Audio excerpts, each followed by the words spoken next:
নমস্কার। ক্যালকাটা ডায়ালগস থেকে মনোজ দাসের প্রীতি ও শুভেচ্ছা নিন। প্রিয় দর্শক, আজ আমি কোনো রাজনৈতিক দলের বক্তব্য নিয়ে আলোচনা করব না। আমি আলোচনা করব একটি ফেসবুক পোস্ট নিয়ে। ঢাকার বুকে ঢাকা বিশ্ববিদ্যালয়ের একটি ছাত্রের মুখে থুতু দিল এক পাকিস্তানি। ঘটনাটা নিয়ে যে আদৌ কোনো হইচই হয়েছে তা মনে হচ্ছে না, বরং আশপাশে যেসব পাবলিক ছিলেন তারা বেশ মজা পেয়েছেন। মোবাইলে ভিডিও তুলেছেন, যে থুতু ছিটিয়েছে তাকে একটা প্রশ্ন কেউ করেননি। হয়তো তাকে স্যার স্যার বলে তোয়াজ করেও থাকতে পারেন। ঘটনাটার বিবরণ পেলাম এক বাংলাদেশের এক ভদ্রমহিলার ফেসবুক পোস্টে। লেখিকার নাম সায়লা শবনম। সায়লাকে আমি চিনি না, তার নামও শুনিনি আগে। হঠাৎই আজ চোখে পড়ে গেল ফেসবুকে দেয়া তার এই পোস্টটি। আর এটা পড়ার পর মনে হলো সায়লা যা লিখেছেন সেটা একটা জাতির ক্ষোভের কথা, বেদনার কথা। তবে শুধু ক্ষোভ বা বেদনার কথা বলেই তিনি শেষ করেননি তার পোস্ট। তিনি সেই বেদনা থেকে বেরিয়ে এসে আত্মসম্মান নিয়ে রুখে দাঁড়াবার কথাও বলেছেন। তার ওই পোস্টের মধ্যে আমি যেন দেখতে পেলাম বাঙালি জাতির স্মৃতি, সত্তা, ভবিষ্যৎ। মা কি ছিলেন, কি হইয়াছেন এবং কি হইতে চলিয়াছেন। অর্থাৎ একটা মানুষের আত্মকথন নয়, এটা বহু মানুষের মনের কথা। আর তার জন্যেই এই এপিসোডে ওই পোস্টটিকে বেছে নিলাম। আসুন শুরু করা যাক। সায়লা শবনমের এই পোস্টটি সত্য মিথ্যা কি আছে এই পোস্টে সেটা বিচার করবার জন্য আমি এই আলোচনা করছি না। এই পোস্টটি আমাদের সামনে তুলে ধরে বাংলাদেশের এক বড় অংশের মানুষের মনের ভয়, ক্ষোভ, হতাশা এবং ভবিষ্যৎ নিয়ে উদ্বেগ। কেন এমন অনুভূতি তৈরি হচ্ছে, আজ সেই প্রশ্নের উত্তর খোঁজার চেষ্টা করব। সায়লা শবনম শুরু করেছেন একটি ঘটনার বর্ণনা দিয়ে। তার কথাতেই বলা যাক ঘটনাটি। আমরা মাঝে মাঝে তার কথা নেব, মাঝে মাঝে আবার আমাদের কথাও যোগ করে দেব তার মধ্যে।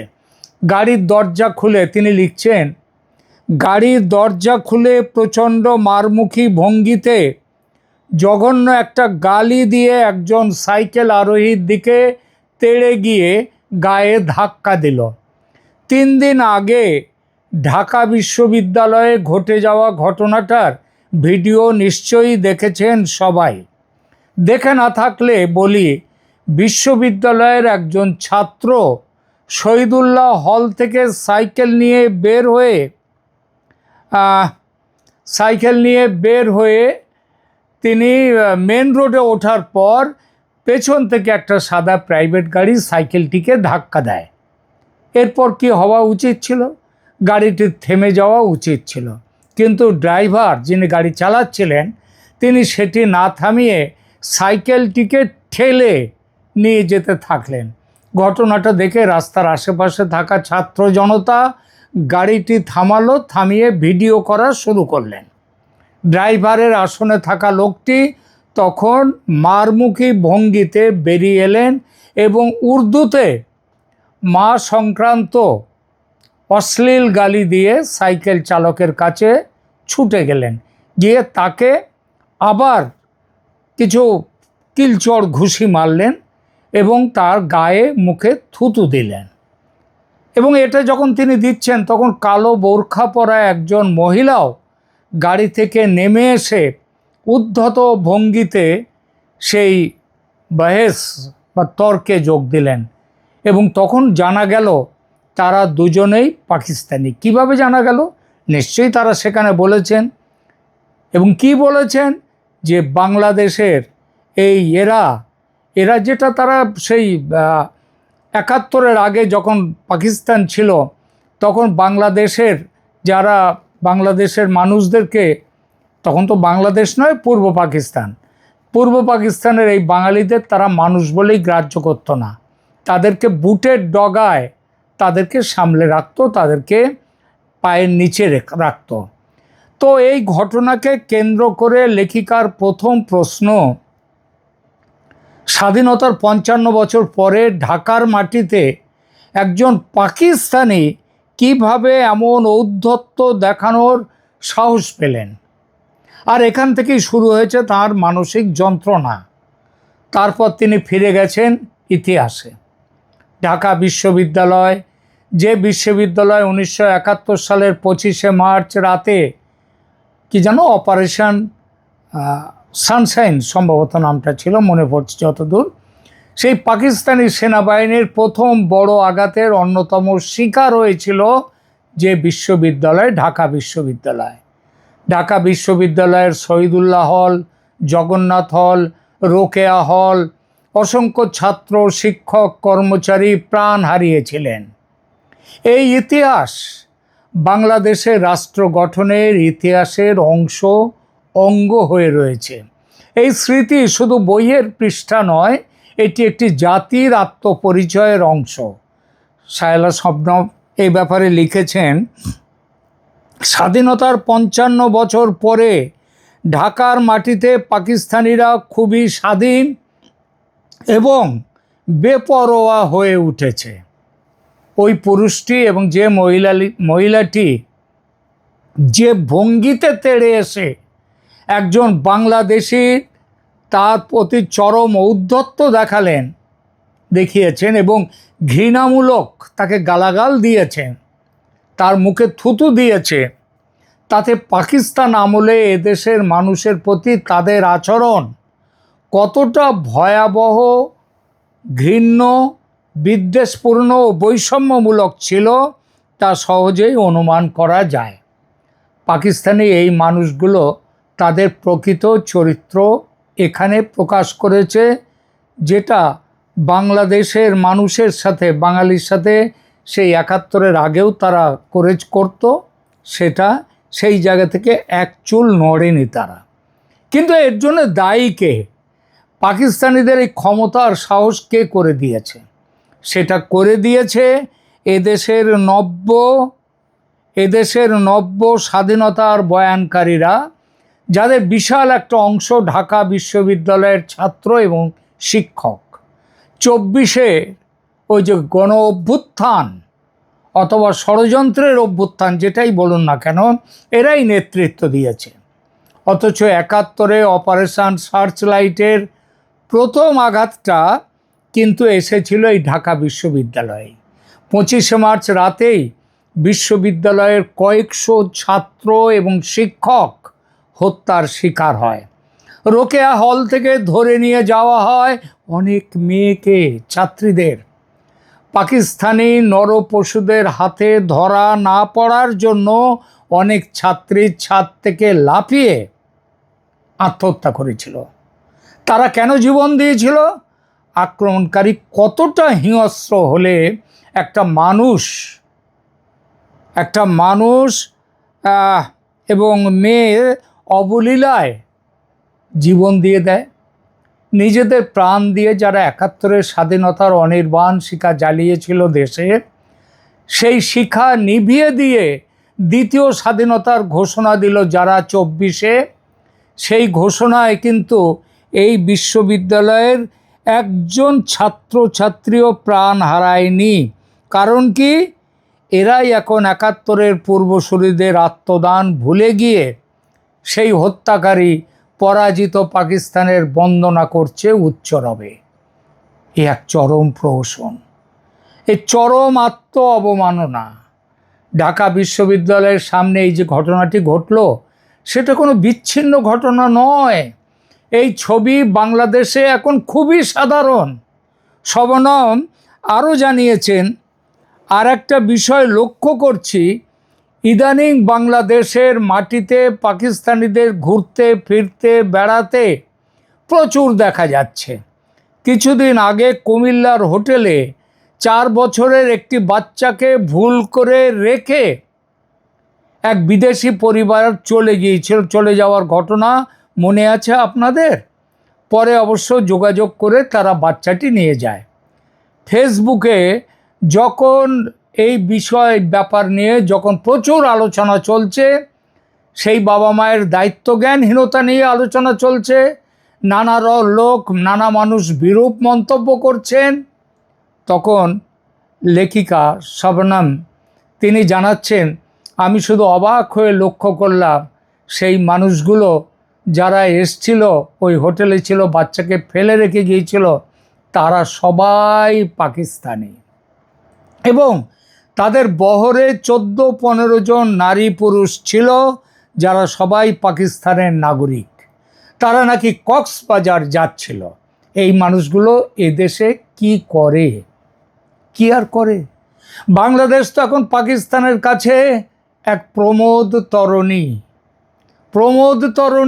হাহা প্রমোদ তরণী। জমিদার ফিরে পেয়েছে তার হারিয়ে যাওয়া জমিদারিতে একজন থাকে জমিদার, বাকিরা তার বেতনভোগ থাকে। কিন্তু সেই বেতনভোগদের জন্য জমিদারের ভালোবাসা না থাক, বিশ্বাস থাকতো, একটা আস্থা থাকতো, তার লেশমাত্র নেই বাংলাদেশিদের প্রতি এই পাকিস্তানিদের। এটা কেন? শায়লা শবনম তার একটা চমৎকার উদাহরণ দিয়েছেন। তিনি লিখেছেন, শিবির সভাপতি সাদ্দাম, শিবির মানে আপনারা জানেন জামায়াতের যে ছাত্র সংগঠন, সেটা হচ্ছে শিবির, ছাত্র শিবির। সেই তার সভাপতি সাদ্দাম, তিনি কিছুদিন আগে পাকিস্তানে গিয়ে জামাতে ইসলামীর পাকিস্তান শাখার যে ছাত্র সংগঠন ইসলামী জমিয়তে তালাবা, তার প্রধানের সাথে উষ্ণ মোলাকাত করে এসেছেন। তা ভাইয়ের সাথে ভাইয়ের দেখা হতেই পারে, তাদের প্যার মহব্বত হতেই পারে। মূলত তো এই উদ্দেশ্যেই তারা পাকিস্তান সফরে গিয়েছিল। কিন্তু জমিয়তে তালাবা তাদের এই মোলাকাতের যে ভিডিওটি প্রকাশ করেছেন এবং ব্যাকগ্রাউন্ডে মিউজিকে যে গানটি জুড়ে দিয়েছেন, একটি গান উর্দুতে, যার কথাটা হচ্ছে, গানের কথা, মুক্তি বাহিনী কে गुंडों से कौन लड़ा था ढाका में, मुल्क की वहदत को नजराने आल बदरे बंगाल दिए, जमियत ने इस धरती को हीरे मोती नाल दिए। বাংলায় এর অনুবাদ করলে অনেকটা এরকম দাঁড়ায়, মুক্তিবাহিনীর গুন্ডাদের বিরুদ্ধে ঢাকায় কে লড়েছিল? আবার খেয়াল করুন, মুক্তিবাহিনীর গুন্ডাদের বিরুদ্ধে ঢাকায় কে লড়েছিল? দেশের ঐক্যের জন্য আলবদর বাংলায় আত্মোৎসর্গ করেছিল আলবদর। জমিয়ত এই মাতৃভূমিকে হীরা মতি ও রত্ন উপহার দিয়েছে। কি সাহস! মুক্তিবাহিনী ছিল গুন্ডাদের বাহিনী। কে বলছে? পাকিস্তানের জামাত বাহিনীর ছাত্র। কাকে বলছে? বাংলাদেশের জামাত বাহিনীর ছাত্র নেতাকে। যে ছাত্র হয়তো এই গানের তালে নাচ করেছে তার পাকিস্তানি কাউন্টার পার্টদের সঙ্গে। স্মৃতি, লজ্জায় মুখ লুকাও তুমি। মহান ৭১, বাংলাদেশে তোমার জানাজা হয়ে গেছে। দোষ তো পাকিস্তানিদের নয়, দোষ বাংলাদেশের এই যারা সন্তান, এদের। স্মৃতির কম্পিউটার থেকে ৭১কে মুছে দেওয়ার সংকল্প তো পাকিস্তান করেনি, সে কথা তো পাকিস্তান বলেনি, বলেছে তো বাংলাদেশের মহান নোবেল প্রাপক মোহাম্মদ ইউনূস এবং তার চেলা চামুন্ডারা। ভাইয়ের খুনিকে, বোনের ধর্ষককে আপ্যায়ন করে কারা আনছে ঘরে? বাংলাদেশের ক্ষমতায় যারা বসে আছে তারা। শবনম লিখছেন, ওরা এখনও বাংলাদেশ, মুক্তিযুদ্ধ এবং মুক্তিযোদ্ধাদের কি দৃষ্টিতে দেখে বুঝতে পারছেন তো? মুক্তিযোদ্ধারা পাকিস্তানের কাছে গুন্ডা। বহুদিন থেকে মুক্তিযুদ্ধকে বিতর্কিত করার ওদের বিভিন্ন ন্যারেটিভ দেখছেন না? গত 2 বছর থেকে তো প্রকাশ্যে মুক্তিযুদ্ধের ইতিহাস বিকৃত করার মহোৎসব চলছে। অপেক্ষা করেন, আর কিছুদিন পরে পাকিস্তান ভাঙার জন্য এরা মুক্তিযোদ্ধাদের বিচার দাবি করবে। এরা নিজেদের বর্বরোচিত অপরাধ ঢাকতে এই দেশটাকে অন্যদের হাতে তুলে দিয়েছে ধ্বংস করার জন্য। একাত্তরের মুক্তিযুদ্ধে ভারত ছিল পাশে, যুদ্ধের মাসুল গুনেছিল ভারত।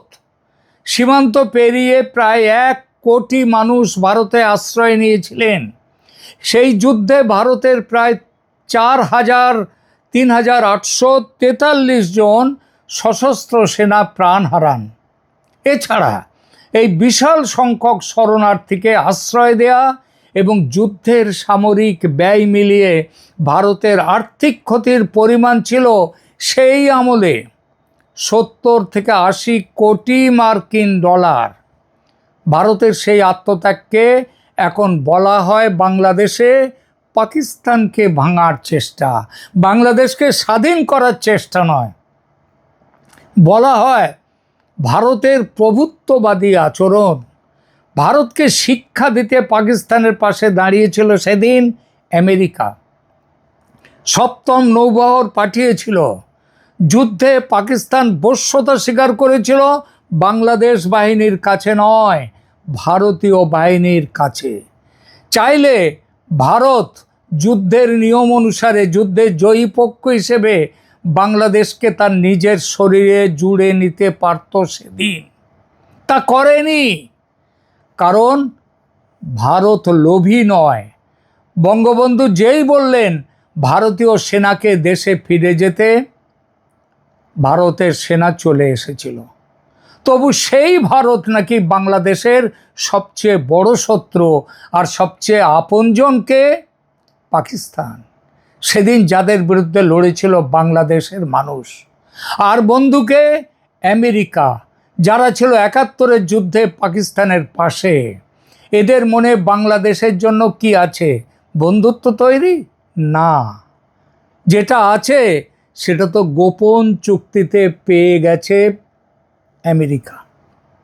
শবনম লিখছেন, পাকিস্তান এবং আমেরিকা এই দেশ নিয়ে এতটা খেলছে 71-এ নিজেদের পরাজয়ের প্রতিশোধ নিতে। বৈশ্বিক ভূরাজনৈতিক বিভিন্ন চালও আছে এখানে। এটাও 71-এ পাকিস্তানকে আমেরিকার সাহায্যের কারণ ছিল। ওরা কখনো ওদের পরাজয় ভোলে না। তাই বাংলাদেশের জাতীয় সংসদের সামনে আমেরিকার স্বাধীনতা দিবস উদযাপনের আয়োজন করতে হয়েছে। এদেশের রাজনীতি নিয়ে তাদের বিভিন্ন কর্মকর্তার জামাত শিবিরদের মতো বক্তব্য দেয়া, বাংলাদেশে পাকিস্তানিদের ঔদ্ধত্য, ঘৃণ্য আচরণ আর সরকারের নীরবতা, সবটাই একই সুতোয় বাঁধা। একটির সাথে আরেকটি মেলান, মিলে যাবে সব। অর্থাৎ ওই যে থুতু ছেটালো ঢাকা বিশ্ববিদ্যালয়ের ছাত্রটির মুখে পাকিস্তানি, এবং জনতা মজা পেয়ে ভিডিও তুলল, একটা প্রতিবাদী কণ্ঠ এগিয়ে এসে কৈফিয়ত তলব করলো না, পুলিশ এলো না, এই সব কিছুর সুতো একটাই জায়গায়। পাকিস্তানি জমানার সেই দিনে ফিরে গেছে দেশ। এটাই তো বর্তমান পরিপ্রেক্ষিতে একান্ত স্বাভাবিক। বাংলাদেশের জন্মকথা ভুলিয়ে দেওয়ার চেষ্টা চলছে নতুন ন্যারেটিভ তৈরি করে মানুষকে খাওয়ানোর। এখন সামনে দুটি পথ, একটি আবার পরাধীন হওয়া, আর অন্যটি হলো স্বাধীনতার জন্য আর একটি লড়াই। শবনম লিখছেন, হয় এই বাংলাদেশ পুরোপুরি ওদের হাতে চলে যাবে, অথবা আরেকটি রক্তক্ষয়ী সংগ্রামের মধ্য দিয়ে আবার মুক্তিযুদ্ধের বাংলাদেশ হয়ে উঠবে। এর মাঝামাঝি কিচ্ছু নেই। শবনমের এই শেষের কথাটি মনে জোর আনে, বুকে শক্তি আনে। আর একটা 71 চাই, আর একটা রক্তক্ষয়ী সংগ্রাম চাই। গণতান্ত্রিক দেশে রক্তক্ষয়ী সংগ্রাম কথাটা খাপ খায় না, কিন্তু গণতন্ত্র যেখানে চুরি হয়ে গেছে, হাইজ্যাক হয়ে গেছে, সেখানে রক্তক্ষয়ী সংগ্রামের প্রয়োজন এসে যায়। এবারের সংগ্রাম আরও শক্ত। সেবার শত্রু ছিল অনেক দূরের দেশে, ঘরেও ছিল সেদিন শত্রু, তবে সংখ্যায় বেশি ছিল না। এবার দূরের শত্রু আছে ঠিকই, কিন্তু ঘরের শত্রু এবার সংখ্যায় ও শক্তিতে অনেক বেশি। আর সবচেয়ে বড় কথা, সংগ্রাম করতে দরকার হয় একটা বড় মাপের নেতৃত্ব। একাত্তরে যেমন ছিলেন বঙ্গবন্ধু, এবার কে? বন্ধু, ইতিহাস যখন বিভক্ত হয় তখন সমাজও বিভক্ত হয়। একটি জাতি তখন শুধু বর্তমান নিয়ে লড়াই করে না, সে লড়াই করলে চলে না, সে অতীত নিয়েও তাকে লড়াই শুরু করতে হয়। লেখিকার পোস্টের শেষ অংশ সবচেয়ে আবেগপূর্ণ। তিনি লিখেছেন যে বাংলাদেশ একটি বড় ঐতিহাসিক মোড়ে দাঁড়িয়ে। এটি তার ব্যক্তিগত মতামত নয়, এটা বাঙালি জাতির মনের কথা। সবাই এর সঙ্গে একমত নাও হতে পারেন, কিন্তু তার লেখায় যে উদ্বেগ ফুটে উঠেছে সেটা সত্যি।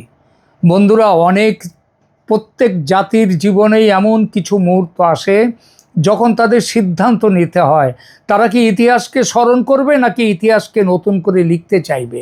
বাংলাদেশ আজ সেই ধরনের এক বিতর্কিত সময়, একটা ভয়ঙ্কর সময় অতিক্রম করছে। শায়লা শবনমের এই পোস্টের প্রতিটি বক্তব্যের সঙ্গে সবাই হয়তো একমত হবেন না, তার দরকারও নেই, কিন্তু তার লেখার ভেতরে যে উদ্বেগ, যে কষ্ট, যে প্রশ্নগুলো আছে সেগুলোকে উপেক্ষা করা সহজ নয়। কারণ একটি দেশের ভবিষ্যৎ শুধু অর্থনীতি দিয়ে নির্ধারিত হয় না, সেটি নির্ধারিত হয় তার ইতিহাসের প্রতি সম্মান, নাগরিকদের পারস্পরিক আস্থা এবং মতভেদের মধ্যেও গণতান্ত্রিক সহাবস্থানের সক্ষমতা দিয়ে। বাংলাদেশ কোন পথে যাবে সেই সিদ্ধান্ত শেষ পর্যন্ত বাংলাদেশের জনগণের। ইতিহাস অবশ্যই সেই সিদ্ধান্তের সাক্ষী হয়ে থাকবে। ইতিহাস থেকে শিক্ষা নিয়ে ভবিষ্যতের চলার পথ তৈরি করতে হয়। ইতিহাসকে অস্বীকার করে যে জাতি বাঁচতে চায়, সেই আত্মবিস্মৃত জাতির জীবনে কিন্তু উন্মুক্ত আকাশ থাকে না, থাকে অতলান্ত খাদের অন্ধকার। যে দ্রুততার সঙ্গে বাংলাদেশ পতনের পথে, গোলামির পথে এগিয়ে চলেছে, তাতে আর দেরি করলে সর্বনাশ হয়ে যাবে। কিন্তু কোথায় সেই ঘোড়সওয়ার? বিষ্ণুদের কবিতার কথা মনে পড়ছে। কোথায় সেই ঘোড়সওয়ার যিনি জাতিকে আর এক গণজাগরণের মধ্য দিয়ে নিয়ে যাবেন সামনে? মানুষ কিন্তু অপেক্ষা করছে। জনসমুদ্রে জেগেছে জোয়ার, হৃদয়ে আমার চোরাবালি আমি, দূর দিগন্তে ডাকি, কোথায় ঘোড়সওয়ার শেখ হাসিনা? আপনি শুনতে পাচ্ছেন? ধন্যবাদ।